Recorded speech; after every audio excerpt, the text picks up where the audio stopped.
Imagine walking into a classroom in 2026. The students are quiet. The teacher is at their desk. But the real lesson isn't coming from textbook. It's coming from chatbot that knows every student's name, grade, history, and learning style. Sounds like a utopia of personalized learning. But what if the rush to put AI in every school isn't solving the education crisis, but creating a generation that doesn't know how to think for itself? What is the biggest risk to children? Isn't that AI will fail? It will work so well that it accidentally de-skills the teachers meant to guide them. And what if we are currently running the largest unregulated psychology experiment in history on the brains of the world's young people? Welcome to Business Insights Daily. I'm your host, Sishan. The global rollout. Today, we're talking about a quiet revolution happening in schools from Seoul to San Francisco. Governments worldwide are deploying generative AI systems in educational settings at speed we've rarely seen in public policy. The tech industry leaders promise a golden age. AI tutors for every child, lessons plans generated in seconds, grading done instantly so teachers can focus on mentoring. They argue that it benefits everybody, but on paper, the efficiency is undeniable. Why shouldn't a teacher use AI to create a quiz? Why shouldn't a student use a chatbot to explain a math problem? Speed has a price. While tech giants are celebrating, youth advocates and health groups are raising a flag. They argue that the speedy spread of AI threatens the development and well being of the world's young people.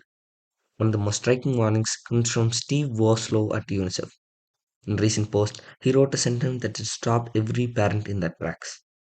Unguided use of AI systems may actively de-skill students and teachers.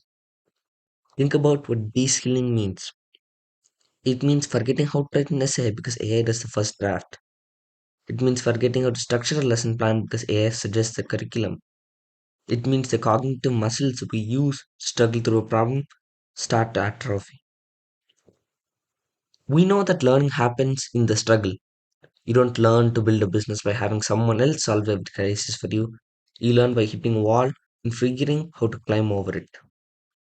If AI removes the friction of learning, if it gives the answer too quickly or smooths the path too perfectly, are we robbing students of the resilience they need to survive in the real world?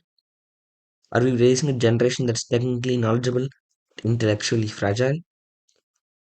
Are we raising a. Now, here's the scary part. We actually don't know the answer.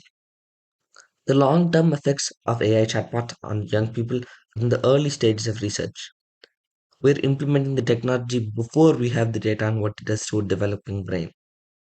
This constant interaction with an AI chatbot affects social skills. Does it change how kids perceive authority and truth, or does it increase anxiety or dependency? We're finding out in real time, and subjects to study are our kids. Let's not forget the teachers. If a teacher relies on AI to grade the papers and plan lessons for 5 years, do they lose the intuition for what a student is struggling with? Teaching isn't just a data transmission, it's a human connection. It's looking into a kid's eyes and realizing they don't understand, not because they're not smart, but because they're hungry, sad, or distracted. Can AI spot that? And does AI optimized classroom find become place where efficiency crowds out empathy? So, as schools adopt the latest tool, the question isn't can AI teach? We know it can. But the question is, what are we losing when we let? Because in education, the shortest path to the answer isn't always the best way to learn. Thank you for listening to Business Insights Daily. I'm your host, Shashank, and I'll see you next time.